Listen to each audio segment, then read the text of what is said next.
दोस्तों प्रणाम। पहला एक बार फिर से स्वागत है आपका मेरे व्लॉग में। तो आज के व्लॉग की शुरुआत मैं कर लेती हूँ सुबह के 10 बजे से।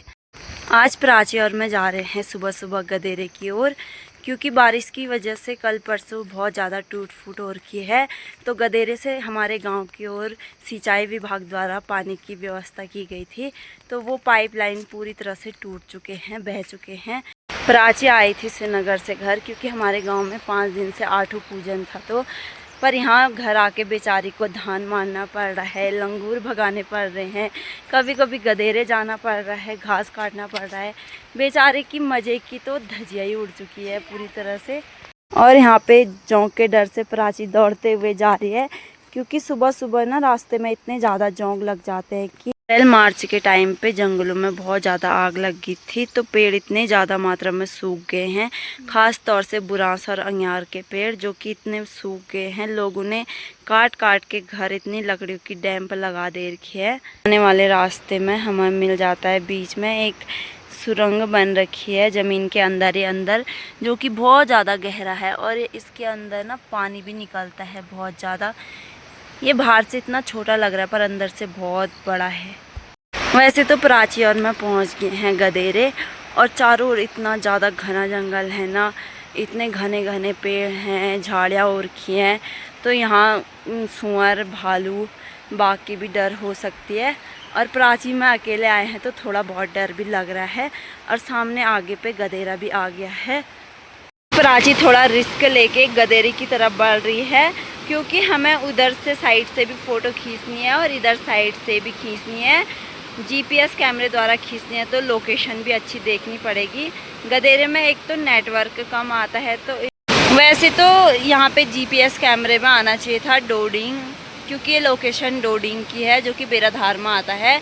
पर यहाँ पे ये देवाल बता रहा है। से फ़ोटो भी ले लिया है और प्राची में जा रहे हैं घर की ओर।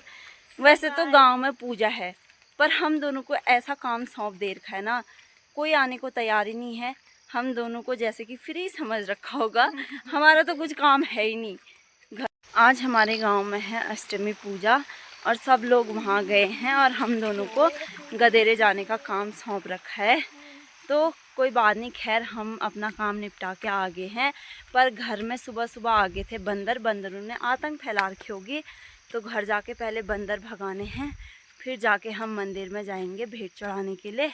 फिर उसके बाद आज वहाँ खाने की व्यवस्था भी है, तो घर पे खाना नहीं बनेगा, इसलिए हम दोनों फ्री मज़े से आराम से जा रहे घर की ओर। इसके बाद गदेरे की फ़ोटो लेने के साथ साथ हमें यहाँ पे भी फ़ोटो क्लिक करनी थी, क्योंकि यहाँ पे बारिश की वजह से ना बहुत ज़्यादा टूट फूट हुआ, यानी कि बादल फटा यहाँ उस टाइम पे। तो सीधे चेपड़ों तक बहुत ज़्यादा नुकसान हुआ। तो यहाँ पे इतनी ज़्यादा टूट फूट हुई कि पाइप की भी ये ऐसी हालत हो रखी है, और कुछ लोगों ने अपने पाइप हवा में लटका रखा है। और यहाँ से तो कम ही दिख रहा है, पर नीचे पूरा टूंडरी से लेके चेपड़ों तक बहुत ज़्यादा नुकसान हुआ। फ़ोटो शूट करके आने के बाद हम पहुँच गए हैं अपने घर के ऊपर रोड में, यानी कि घर भी पहुँच ही जाएंगे अब 2-4 मिनट में। तो यहाँ पे प्राची जा रही है सामने आगे से लीडर बन के। और इसने ना, इसके इतने लंबे बाल थे, इसने अपने पूरे बाल काट दिए हैं फैशन के चक्कर में। गदेरे से वापस आने के बाद हम प्राची लोगों के गोड के रास्ते से आ जाते घर के लिए। और यहाँ पे ताई बैठी है अपने गायों का ग्वाला। गायों को तो वैसे ताई ने बांध दिया है अंदर, पर यहाँ पे ज़रूर बंदर भगाने के लिए बैठी होंगी अकेले अकेले। जैसे घर आने के बाद ताई और मैं जा रहे हैं भैंस पानी पिलाने धारे में। ये वाली भैंस ना हमारी मारती भी है लोगों को, पीछे से मारने के लिए आती है। और वो आगे वाली हमारी भैंस है, पीछे वाले ताई लोगों की भैंस है। तो हम जा रहे हैं धारे में इनको पानी पिलाने के लिए। धूप भी बहुत हो गया है, तो इनको अब बांध देंगे हम अंदर। और क्या, इसलिए भैंस आराम से जा रही है चरते चरते। पर हमें हो रही है मंदिर जाने के लिए लेट, इसलिए ताई भैंसों को मार मार के भगा रही है धारे पे। भैंसों को पानी पिलाने के साथ साथ ताई यहाँ पे भैंसों को नहला लेती है। और ये वाली भैंस इधर चरने के लिए चलेगी है, पहले इसका नंबर है। तो ताई यहाँ पे इस पर रगड़ रगड़ के अच्छे से साफ सफाई बोल रही है, साबुन भी चाहिए वाला। भाभी लोग हो रखे हैं तैयार मंदिर जाने के लिए, तो मैं यहाँ पे भाभी का बना लेती हूँ पल्ला फटाफट। भाभी को हो रही है लेट। भाभी की साड़ी वैसे बहुत अच्छी है, मंदिर जाने लायक। यहाँ पे दीदी आए हैं अपने ससुराल से कुछ दिनों की छुट्टी लेके, और पूजा भी थी तो इसलिए दीदी कुछ दिन यहीं रुकी है। और यहाँ पे भाभी की लड़की जो कि 8 महीने की हो चुकी है और थोड़ा बहुत इशारे उसूरे बोलना भी शुरू कर दिया है। घर का सारा काम निपटा के प्राची और मैं जा रहे हैं अभी मंदिर में। सब लोग तो चले गए हैं, हम दोनों आराम से जाएंगे क्योंकि हमने निपटाना था घर का काम। हमारे पास थी घर की जिम्मेदारी, तो हम चल देते हैं घर की। ये हमारे पुराने मकान हैं जहाँ हम पहले रहा करते थे, पर यहाँ से हम अब ऊपर की ओर बस गए हैं। सभी लोगों ने ऊपर को बना लिए हैं घर, क्योंकि पहले पानी दूर था और लाइट की भी व्यवस्था नहीं थी। कुछ लोग नीचे कुछ लोग ऊपर रह। आज वैसे धूप लग रखी है, पर चारों ओर से धीरे धीरे बादल भी आने लग गए हैं। शाम तक बारिश भी हो सकती है, कोई भरोसा नहीं है आजकल के मौसम का।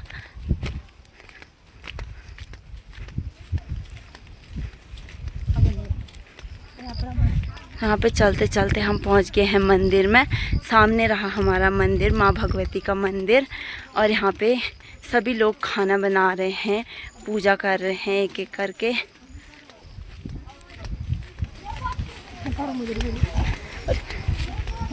हाँ हाँ चल, अरे कोई बात नहीं। यहाँ पे हम पहुँच गए हैं मंदिर।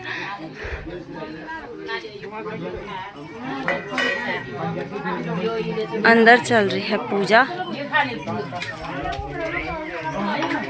और यहाँ पे भाभी लोग ताई लोग सब बना रहे हैं पूरियाँ।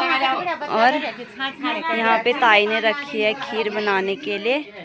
यहाँ पर पूरियाँ बन रही हैं, और इधर दूसरी साइड, और इधर हमारे कुक भैया जी लग रखे हैं सब्जी बनाने की तैयारी में, और भाभियाँ तल रही हैं इधर भी पूरियाँ। उधर ज़्यादा जगह नहीं हो रही थी पूरियाँ बनाने के लिए, पूजा में देरी हो न जाए इसलिए यहाँ पे भाभी भी दान पात्र ही वाली ने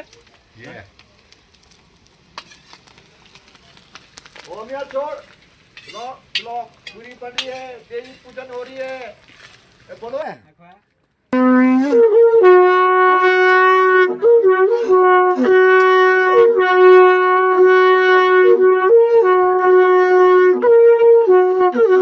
मंदिर में सभी लोग पूजा करने के बाद लाइन से बैठे हैं, और अब थोड़ी देर में खाना खाने की तैयारी है। और सभी लोग आपस में मिलके गप्पे लगा रहे हैं, क्योंकि बड़े मुश्किल से तो आज सब इकट्ठा हो रखे हैं साथ में। यहाँ पे रितु ने मंदिर से खुद के लिए माला निकाल रखी है, और मेरा झलगा भी लग रखी है। पाठ होने के बाद यहाँ पे अंकल बांट लेते हैं सबको प्रसादी, जो कि अंदर मंदिर में चढ़ावे का है।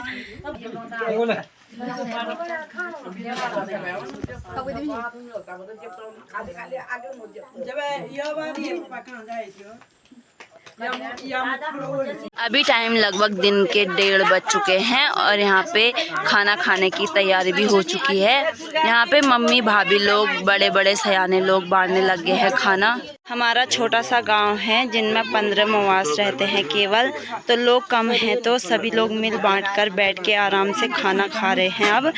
और खाने में आज बना है रायता, सब्जी, पूरी, रोटियां, और थोड़ा सा प्रसाद में खीर।